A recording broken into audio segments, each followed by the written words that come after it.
dan ceria ada di lingkungan yang saya sukai. Ini namanya ILC, Indonesia Lestari Cibadak.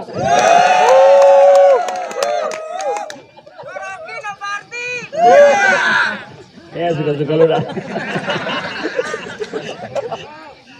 Oke, saya mau buru-buru karena saya masih mau ke Jogja. Tapi saya ingin tekankan bahwa kita bertemu di sini dalam upaya untuk membesarkan Indonesia, bukan untuk mengecilkan. Membesarkan terutama menumbuhkan kembali harapan kita tentang Indonesia yang hijau itu. Dan itu sebabnya selalu kita ingin agar supaya ada yang kita buat dari hari ke hari itu. Umur saya 63 tahun, bayangin. Dulu semua cucu gua sebetulnya tuh. Saya naik gunung udah 50 tahun lah. udah bosan itu. Tapi ada hal yang nggak membosankan, yaitu bertemu dengan, kalau kita ketemu anak gunung nggak ada basa-basi itu. Kalau di LK pasti basa-basi itu kan, banyak yang baper, banyak yang tiba-tiba ngamuk. Kalau di sini enak-enak aja, mau maki-maki, mau ngoceh-ngoceh, suka-suka lu tuh. Jadi sekali lagi, berteman dengan lingkungan itu artinya mengucapkan kesetaraan, mengucapkan kesederhanaan, dan menikmati persahabatan. Itu intinya. Dan kita bisa bersahabat dengan rumput, bersahabat dengan kotoran, segala macam. Di alam nggak ada yang disebut indah. Bisa kita, kalau kita bilang misalnya, siapa tadi? Apa? Poni loh. Kalau kalian ketemu poni, lalu kan kalian bandingkan mana lebih wangi, parfumnya poni atau rumput di depan kalian? Udah kecil kayaknya Om. Iya. Karena poni pun udah kau rumput sih. Jadi yang disebut pengalaman itu tergantung pada habitat kita. Kita mengalami hidup bersama-sama dengan habitat. Mungkin ada jijik dengan kotoran binatang. Tapi sebetulnya kotoran binatang itu berguna ketika Anda ada dalam keadaan terdesak. Satu waktu saya naik ke Everest Base Camp di Himalaya tuh. Bukan Himalaya, itu ada gunung satu lagi itu namanya Mardi Himal. Lalu salah bikin perhitungan. Kita nyampe di tea house, biasanya kita bisa nginep di situ. Ini di ketinggian 4.500 itu. Dan tempat nginap itu ternyata dikunci dari dalam. Kenapa? Karena si pemilik warung kecil itu lagi berkelahi sama bininya tinggalin dia dikunci dari luar, maka dia nggak bisa buka dari dalam tuh. Jadi nggak bisa nginep di situ. Maka kita mesti jalan kira-kira 3 jam untuk cari dataran semacam ini untuk menghindari badai. Jadi ketemulah kandang yak.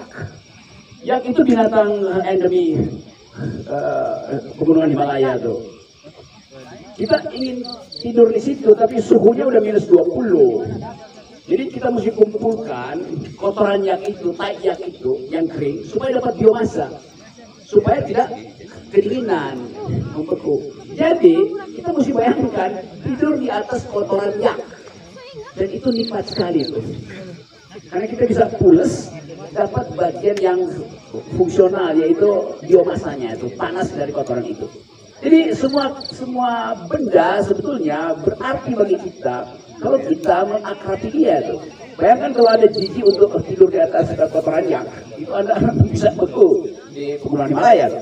Jadi sekali lagi kalau kita mencintai lingkungan, artinya kita ingin hidupkan perasaan yang paling dasar dari manusia, yaitu bersatu dengan bau alam semesta. Itu dasarnya kenapa kita sebut sebagai cinta lingkungan. Tetapi kadang-kala kita dengar berita yang membahayakan. Sekarang lagi ada tren semua orang ingin naik gunung, backpackers tiba-tiba berkumpul di stasiun, terus tiba-tiba udah ada di puncak gunung tanpa persiapan tuh. Dan itu menyengsarakan teman jalannya dan membuat kita panik. Researcher, rescue terpaksa mesti kesak-kusuk hanya karena persiapan yang minim. Jadi saya kira teman-teman di Kuta ini sudah bergaul dengan pengalaman itu sehingga kita bisa ada di sini untuk merayakan ulang tahun ketiga dari Gunung Kuta. Saya bagi sedikit pengetahuan supaya kita bisa share. Kalau kita bicara tentang lingkungan, itu pertama kali yang ada di depan kita adalah warna hijau. seolah-olah lingkungan itu identik dengan kehijauan itu. Padahal sebetulnya banyak hal di bumi ini yang hijau tapi dia merusak lingkungan. Misalnya kalau Anda foto dari ketinggian 40.000 meter, bumi Indonesia itu kelihatan hijau. Hijaunya bertambah. Pertanyaan kita, hijau karena apa? Hijau karena lapangan golf. Itu bukan hijau namanya itu. Karena lapangan golf mengkonsumsi air. Hijau karena sawah, karena hutan dijadiin sawah itu. Itu juga bukan hijau. Karena hijau artinya bukan warnanya, tetapi varietas di dalamnya itu. Jadi kalau kita sebut kita menjaga lingkungan itu kita menjaga keaslian dari pohon endemi yang ada di situ. Bukan kita sekedar kasih warna hijau dengan rumput lalu difoto dari atas maka dikatakan permadani Indonesia bertambah hijau. Padahal itu bukan hutan. Nah itu sebetulnya yang ingin saya terangkan di sini bahwa kita di negara ini yang kita sebut sebagai perlindungan hukum terhadap lingkungan itu minim sekali itu. Anda tentu tahu atau bagian dari kalian atau kita semua pernah mempersoalkan Omnibus Law terutama yang menyangkut perlindungan habitat. Saya kasih contoh misalnya bagaimana negara ini gagal untuk memperlihatkan bahwa kita hidup bersama-sama dan mengkonsumsi udara karena ada Kalimantan yang adalah paru-paru dunia, karena ada Papua yang habitat diversitas beragam aneka tanaman, pohon segala macam itu, tapi kemudian dia dijadikan sekedar sebagai sumber pendapatan negara. Jadi bahayanya kalau negara itu menganggap bahwa hutan itu ada sumber pendapatan negara, bukan lagi hak milik yang mesti kita jaga bersama-sama itu. Papua misalnya, Papua itu ada 37 juta hektar hutan di Papua, 80% adalah hutan primer. Di dalam hutan yang 80% itu ada kira-kira 120.000 jenis serangga, ada 20.000 jenis pohon, ada puluhan ribu jenis burung. Tetapi kemudian kita lihat bahwa tidak ada lagi perlindungan terhadap jumlah varietas di dalam bumi Papua karena dipangkas melalui Omnibus Law. Itu yang kita protes tuh. Kita tidak minta izin pada 500 suku yang ada di Papua untuk membuat food estate. Sekarang kita dengar bahwa Papua akan jadi sumber makanan yang kita sebut sebagai lumbung pangan nasional. Padahal itu adalah hutan primer yang harusnya dilindungi. Jadi bagi kita yang suka naik gunung tentu akan terganggu. Kita nggak mungkin lagi pergi ke Papua untuk menemukan hutan asal itu. Jadi kita ingat bahwa setiap kali kita bicara tentang lingkungan, kita mesti hubungkan dengan cara kita merusak lingkungan. Dan cara kita merusak lingkungan itu sama dengan bahkan sudah lebih besar dari apa yang diakibatkan oleh bencana alam. Dalam ilmu pengetahuan namanya antroposin. Jadi jumlah kerusakan yang dibuat manusia udah melampaui jumlah kerusakan yang dibuat oleh alam sendiri. Kalau alam sendiri gunung yang meletus itu siklus alamiah dari lingkungan kita. Tapi kalau kita yang rusak itu artinya kita tidak bisa lagi memulihkan secepat alam memulihkan alam semesta ini. Jadi sekali lagi itu yang terjadi di kita dan saya anggap bahwa malam ini ada kita merenung kembali bagaimana kita bisa waspada terhadap aktivitas perusakan lingkungan. Kalau kita sendiri kadang-kala menganggap ya itu ada Kang Adai, ada Kang Iwan yang nanti membersihkan hutan di Gunung Kute ini. Kan dari situ kita mulai menilai bahwa menghidupkan yang hijau itu mesti datang dari dalam diri kita sendiri itu. Itu sekaligus kita ingatkan bahwa kalau kita bilang apa itu sampah, sampah itu yang kita buang dari dalam rumah keluar rumah. Bukan, sampah itu yang kita bawa masuk ke rumah. Begitu kita keluar dari supermarket, kita udah bawa sampah. Bahkan sampah yang kita sebut makanan itu kita simpan 1-2 bulan di kulkas kita karena masa kadaluarsanya masih dimungkinkan untuk kita konsumsi. Padahal alam tidak punya pengetahuan tentang kadaluarsa. Alam menyediakan makanan bagi kita secukupnya.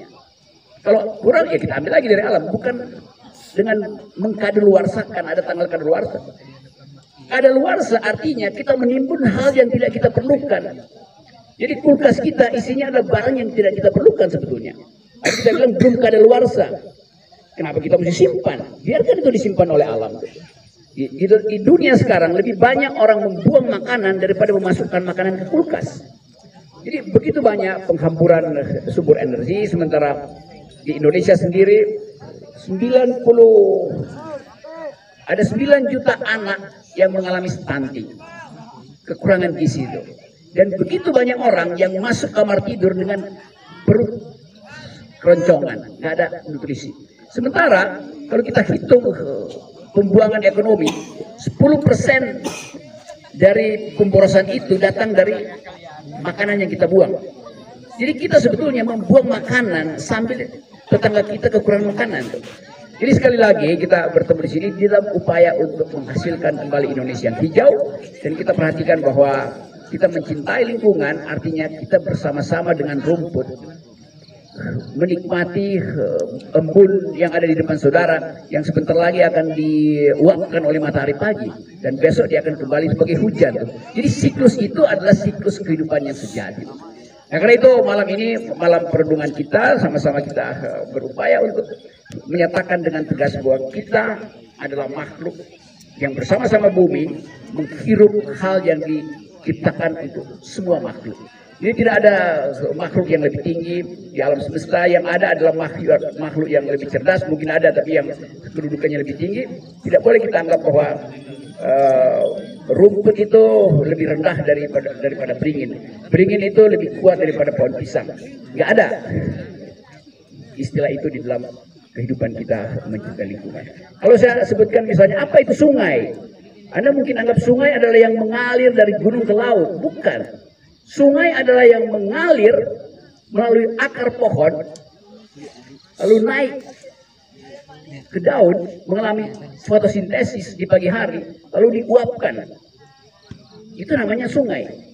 Kan pohon itu ada pembuluh kapiler. Jadi pohon itu adalah sungai. Menebang pohon artinya membentuk sungai. Jadi cara kita berpikir harusnya kita tempuh dengan cara yang radikal, itu memastikan sekali lagi bahwa kesetaraan makhluk adalah hak semua orang untuk menikmati. Demi kesetaraan itu hak semua kita untuk menikmati kesejukan malam ini, keindahan malam ini. Jadi silakan kita bercengkrama, silakan membuat puisi, boleh menerawang bintang, membayangkan masa lalu, masa mantan, dan kemungkinan ada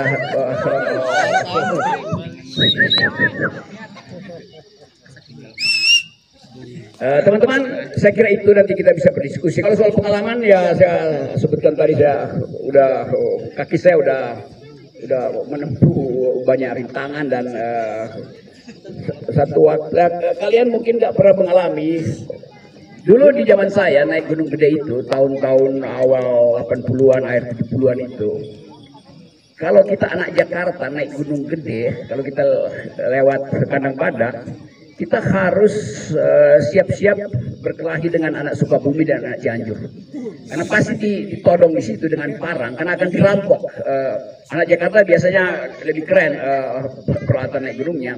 Dulu masih ada merek Karimor, karena juga masih ada itu Laguma. Nah itu dirampok di Kandang Badak, sehingga kita bisa pulang tinggal kolor itu. Tapi sekarang dijaga oleh ranger. Nah karena itu di zaman saya itu kita mesti beli granat di Berlin di markas tentara di situ tuh. Kita beri granat manggis yang kecil itu tuh, kantongin. Jadi kalau kita dulu jalur saya itu naik dari Cibodas, naik ke Gunung Rumpang sebelah kiri itu, lalu tiba di Kawah, lalu nyebrang ke arah Kandang Badak, lalu naik ke arah Pangrango itu. Sekarang ditutup ke jalur Rumpang, namanya Rumpang Trail, ada Gunung Rumpang di situ. Jadi kita nyebrang mendekati Kawah, kita mesti lempar granat dulu supaya mereka bubar dari Kandang Badak di situ. Jadi bayangkan misalnya naik gunung itu udah kayak perang Rusia Ukraina itu, harus siap-siap. Tapi sekarang peradaban lebih baik itu, jadi nggak ada lagi yang rampok, tapi kadang kala ada yang nakal di situ. Nah, sekali lagi pengalaman itu mungkin bagian dari kita di sini nggak pernah mengalami itu, dan saya anggap bahwa saya bersama dengan kalian, usia saya 3 kali lebih tinggi dari kalian, tetapi nafas dan kenikmatan saya sama dengan kalian. Di malam ini kita sama-sama merenungkan bahwa keindahan dan keperluan kita untuk menikmati keindahan itu adalah tanggung jawab setiap kita di sini. Saya kira itu. Terima kasih ya.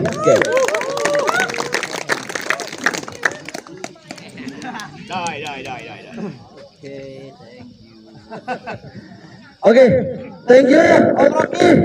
Terima kasih. Rocky, Luar biasa banget ya gue. Pada nyimak gak nih? pada nyimak kan? Nyimak dong. Dong, harus ya. Harus dong. Luar biasa Oke. banget ya, itu ilmu-ilmunya dari Om Rocky. Pokoknya kita sebagai manusia juga harus bisa ya, harus istilahnya kita itu hidup bukan sendirian di sini. Betul, betul.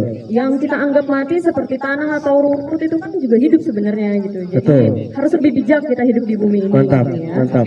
Dan satu yang masih melekat di dalam pikiran, semua pengalaman kita menginjakkan kaki di bumi ini kemana saja itu berbeda. Tapi apa yang kita nikmati malam ini itu sama, kata Bung Rocky. Tepuk tangan dulu sekali lagi. Jadi kita sama ya di sini ya. Baik, kita kasih kesempatan untuk teman-teman yang ingin berdiskusi. Mungkin ada beberapa. Nama saya Ismatullah. Saya dari tim Ultraman Mebius.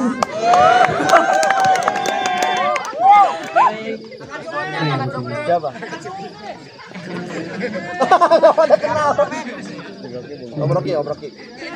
Apa Ultraman? Saya mau bertanya, ada hal apa yang wajib dibawa untuk trek untuk ke gunung, Pak? Satu lagi, momen apa yang paling sedih dan di gunung mana? Itu yang ya pertanyaannya, katanya apa aja yang harus dibawa waktu trekking. Kedua, momen tersedih dan itu di gunung mana, Om? Ya. Oke, mungkin mau langsung nanya pertanyaan kedua. Mau ditanggung dulu atau dijawab? Oh, ada yang udah mau nanya. Ada, satu lagi. Iya, oke. Namanya siapa, Mas? Dulu. Assalamualaikum warahmatullahi wabarakatuh. Waalaikumsalam warahmatullahi wabarakatuh. Perkenalkan, nama saya Safril dari Bekasi. Ya, izin bertanya kepada Pak Rocky. Seiring berjalannya waktu, Oke, Om. Berat. beliau dosen filsafat UI ya. Saya bertanya tentang filosofis. Mainannya filosofi, Om. Jadi perbedaan pendaki zaman dulu sama zaman sekarang itu memang mengalami pergeseran makna gitu. Ketika generasi Gen Z ya, generasi Z ini ingin mencintai dunia pendakian, terkadang mereka tidak dituntun, mereka tidak diberitahu oleh yang senior, tapi ketika mereka melakukan kesalahan langsung di judgment, kayak misalnya masih mendaki pakai sendal gitu kan dan lain sebagainya. Menurut pandangan Bung Rocky, hal yang seperti itu bagaimana gitu? Karena kan ada, ya maksudnya di grup-grup media sosial kadang ada yang bilang, oh ini suhu, oh ini masih junior gitu-gitu. Terima kasih. Oke. Sama-sama. Oke. Mungkin langsung ditanggapi ya. Oke. Ya. Oke, apa tadi? Naik gunung mesti bawa apa itu? Iya, itu yang pertama. Trekking, Om. Duit. Nah, lu kalau naik gunung, lu mesti bawa selingkuhan.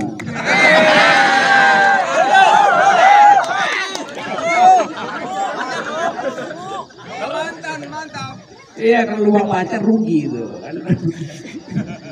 Sensasinya kurang gitu. Kan gua tahu otakku kan begitu kan.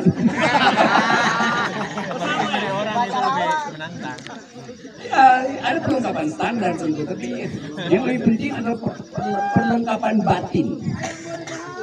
Ya dengkul ya, kalau milih lebih baik dengkul apa nafas ya dengkul lah. Kan kita naik gunung itu kebutuhan kita adalah kaki kita sehat. Kalau nafas lu kurang ya lu berhenti. Tapi kalau dengkul udah copot ya udah itu habis. Jadi jaga supaya dengkulnya bagus. Itu aja. Yang lain kan ada peralatan itu. Teman yang bertanya tadi. Yang kedua soal apa ya? Pengalaman paling sedih. Wah ada, gua nggak pernah sedih kalau. Ngapain sudah jadi? Ya mungkin jengkel iya. Satu waktu saya naik gunung di Di Papua ada gunung Siklop namanya tuh. Siklop. Itu di depan bandara Sentani. Saya lihat gunung itu, saya bilang ini paling 4 jam gue nyampe tuh. Karena itu paling, ya nggak nyampe 2000 itu 2004 jam. Ternyata saya nyampenya tuh 16 jam. Karena rupanya itu nggak ada jalan, jadi dia mesti merangkak di rotan segala macam tuh. Jadi kadang-kala kita sok tahu menganggap bahwa bisa nyampe, padahal itu berat sekali. Ya, jalannya itu dan jalan di atas akar. Itu menjengkelkan, bukan menyakitkan atau sedih. Justru kita gembira karena ditipu oleh gunung gitu kan. Gitu. Kalau ditipu oleh menteri ya itu kita marah. Gitu. Apa lagi tadi pertanyaannya? Filosofi ya? Filosofi yang tadi katanya tentang pendaki suhu dan yang pendaki pemula. Suhu ya kalau bahasa sekarang katanya. Apa? Susu.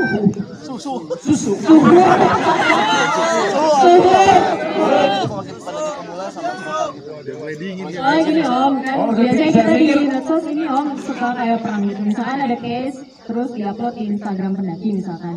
Nah itu di kolom komentar tuh suka pada kayak langsung ngejudge gitu om. Gitu maksudnya tadi. Tadi apa istilah pendaki suhu? Suhu. Gue kira lu mau mendaki susu.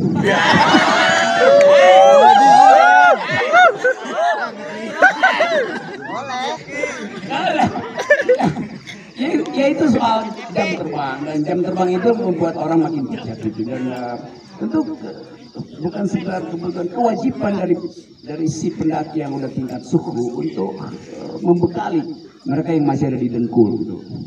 Kan suhu di atas dengkul kan, susu di atas dengkul. Karena itu kemarin apa yang ramai itu ojo ke susu itu. Iya ojo ke susu, ada yang langsung turun ke dengkul emang. Nggak nyampe pikirannya, tapi sekali lagi itu pendaki bukan politikus.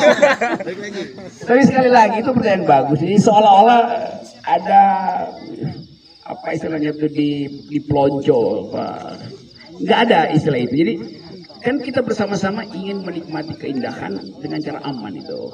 Jadi nggak boleh ada bentak-bentakan di jalan sebetulnya. Hanya nasihatin aja kan. Yang berbahaya adalah mereka yang saya sebut tadi pemula tapi sok tahu. Lari cepat-cepat, tiba-tiba kedinginan di atas itu.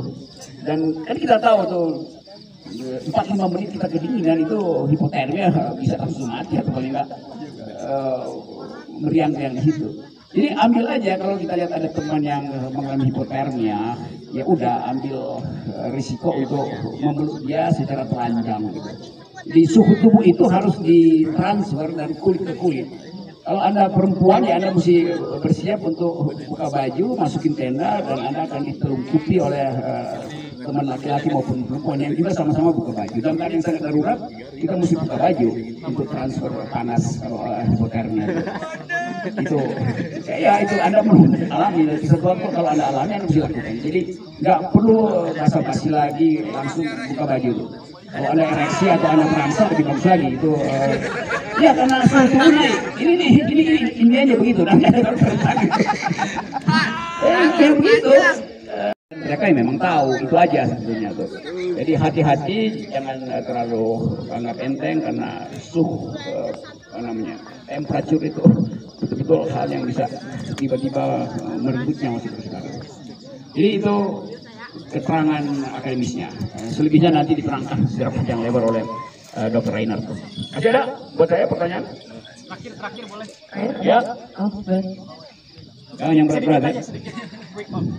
Jangan yang berat-berat ya. Kalau bisa seberat kek-kek aja, jangan pakai ransel. Enggak, terakhir zaman. Saya Rizky dari Planet Namex. Om, naik dari tahun 80-an. Sekarang ramai soal trail run ya. Nah, nanti aku mau juga tanya-tanya soal sisi kesehatannya. Yang saya tahu yang mendaki kan itu istilahnya ya mindful tadi. Kita harus menikmati alam, jalan santai. Tapi sekarang itu cepet-cepet gitu. Yang juga termasuk olahraga gitu. Pandangan Om Rocky itu gimana soal itu? Itu aja sih. Coba. Wah, trail running, saya bukan atlet. Saya pernah nemenin teman saya itu, dia atlet, saya penikmat jalan kaki. Kira-kira 2 tahun lalu kita naik ke Gunung Elbrus. Itu Elbrus itu gunung es tertinggi di Eropa itu. Dia trail runner, jadi dia udah 2 kali bolak-balik, saya mungkin baru sepertiga. Jadi sebetulnya ada orang yang memang ingin melatih atau menguji daya tahan fisiknya tuh. Sekaligus memperlihatkan bahwa tubuh manusia itu bisa dimulai untuk mendaki pada usia apapun. Anda umur 60, Anda bisa latih juga, Anda bisa nyampe juga ke puncak-puncak gunung. Karena tubuh kita itu selalu adaptif. Saya bertemu dengan banyak orang yang setelah pensiun dari CEO itu, jabatan tinggi, gaji banyak, pensiun bagus, dia mulai naik gunung dan dia ketagihan. Banyak yang umur 70, saya masih ketemu di Himalaya, 75, reuni dengan teman-temannya di situ tuh setelah dulu pernah bersama-sama waktu remaja atau saling naksir, akhirnya berjanji untuk ketemu di dataran tinggi Himalaya. Itu umurnya udah jauh di atas saya, tapi dia gembir-gembir aja kan. Jadi sekali lagi itu cuma soal kita beradaptasi dengan lingkungan. Kalau kaki Anda cukup bagus ya lakukan otot-otot buat lari kan dengan otot buat naik sepeda atau buat hiking. Jadi sekali lagi kegembiraan itulah yang menuntun langkah kita. Kalau kita gembira apapun bisa kita lalui. Apalagi kalau kita gembira karena baru dapat pacar baru yang sebentar lagi mungkin Anda bayangkan jadi suami atau istri Anda tuh. Dan kenangan itu bisa batal begitu Anda tiba di tenda dan sama-sama diseruduk oleh babi hutan itu. Begitu teman-temannya. Oke. Cukup ya. Cukup ya. Oke, makasih banyak Om. Mas ya.